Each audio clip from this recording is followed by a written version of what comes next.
Oh,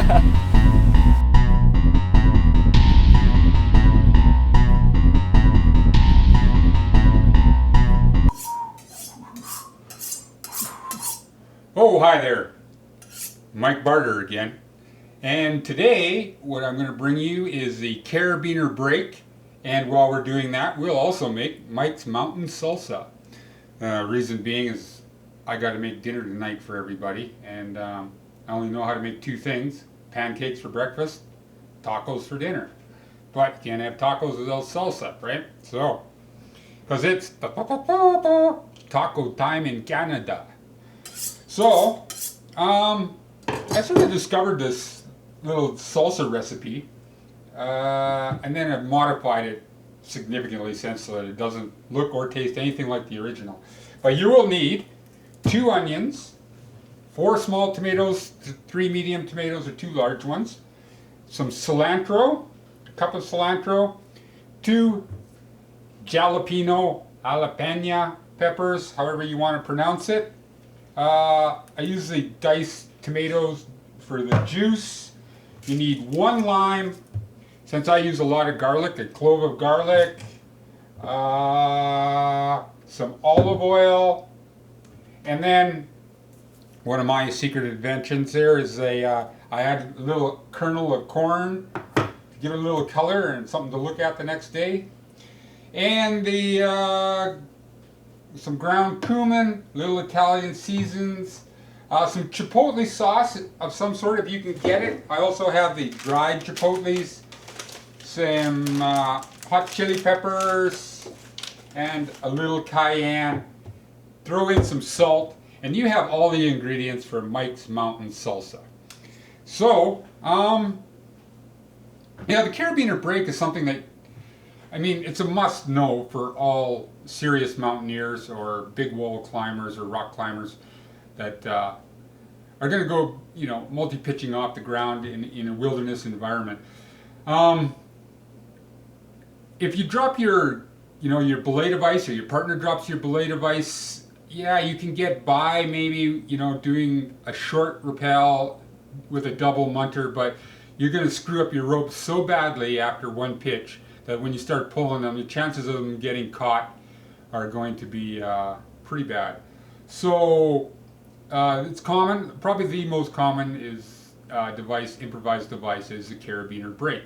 Of course now, with the Carabiner break, you have to use more or less specific carabiners. Not every carabiner is going to work as well as the next carabiner. So while I get this stuff all set up here, why don't we just look at the carabiners that we're going to need that work best for the Carabiner break. All right? What I try to avoid is using your light alpine carabiners, you know, so if you're your typical mountaineer, you'll spend thousands of dollars just to shave off a pound or 2 out of your rack and your pack. And so these really small carabiners are probably not so good. And another thing I try to avoid, or I do avoid completely, is wire gate carabiners. So what we want to stick to is carabiners, you know, like our oval carabiner. You know, if you're an aid climber, you've probably got dozens and dozens and dozens of these. And then your offset Ds, right? So, which is this carabiner here. And an offset D is basically an oval that has a bit of a shape that allows the rope to droop closer to the spine. Alrighty, well, there you go. So now we know that some carabiners work better than other carabiners. Okay, before you get, you know, chopping away with things, well, this is what I have to do anyhow. I pour myself a good stiff glass of wine.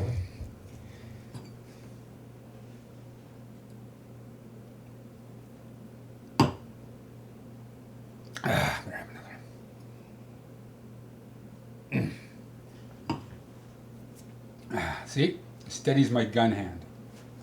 All right, so when you're chopping up the vegetables for this, you also have one of these Cuisinart things. I think that's what they're called. Whatever they are, they have a blade in there, and they just dice up whatever you put in there and makes it into one big mess. And I don't really worry about, you know, getting these all, you know, sliced up real small or anything like that. But I take half of my tomatoes, like so, and I just cut them up so that they're X number of sizes, you know, small enough to get a few in there without taking up too much space. I kind of do the same thing with the onions. I don't worry about chopping them up, or this one into fine pieces. So a lot of you may be wondering, okay, well, if I drop my blade of ice, I'm just going to walk off. How's that? How do you like that? Well, the fact of the matter is not all roots will allow you to walk off. You know, some of them are freestanding towers, and sure, you can walk off the top, but watch that first step. So you're going to have to rappel down one way or another. So, and then the other thing too is in mountaineering, I mean, we don't always carry belay devices like, you know, on alpine routes. If I need to give a quick belay, then I'll just throw in a clove hitch, or a munter hitch, I should say. And if I'm only wrapping over a bergschrund, I know that's my only issue for the whole day, and it's like a 15-foot or 20-foot wrap, then I'll just improvise with a double munter and then just lower myself off. Or I will use this carabiner brake. So that's about as far as this stuff goes. I throw in my jalapenos,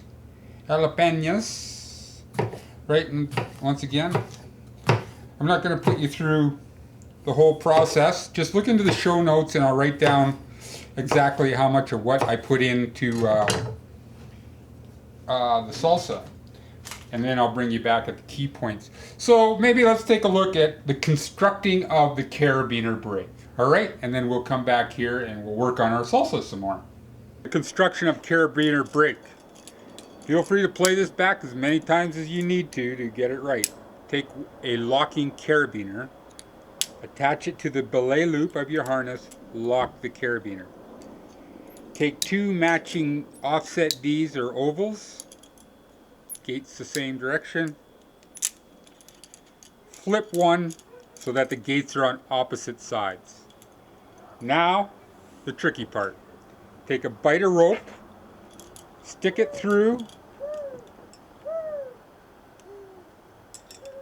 your carabiners, clip one, now clip the other, and you've created a brake bar with one carabiner. That's not good enough for our purpose. We add two carabiners as a backup. So that's what it looks like on the bottom side. That's what it looks like on the top. I can lean back on that. I will.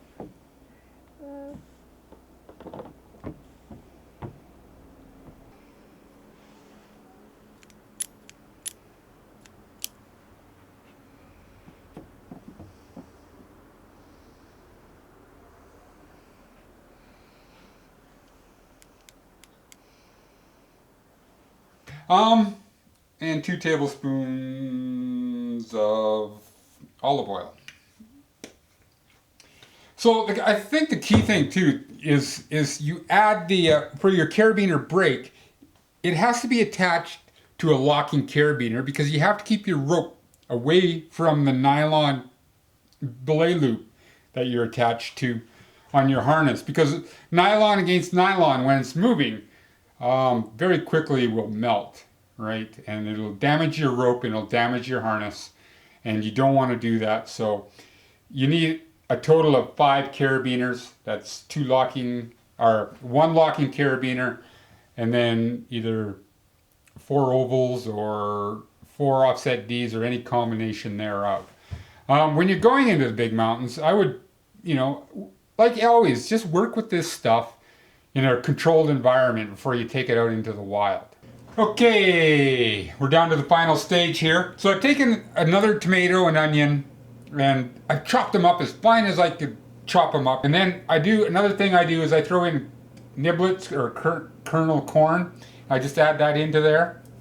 Pour my salsa that I've chopped up. And it's so soupy, like when you just mix it in this way.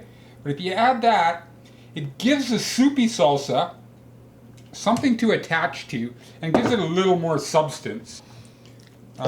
You have something that the whole family can enjoy. And This, let's give it the taste test. I'm afraid might be a little hot for most people. But you can season it to your personal taste. Try it a few times. It'll change and add your own mixtures. Oh, this certainly wasn't the original, I'll tell you that. That is good. All right, Mike Barter signing out. Ooh, my gun hand is shaking again. Time for another drink.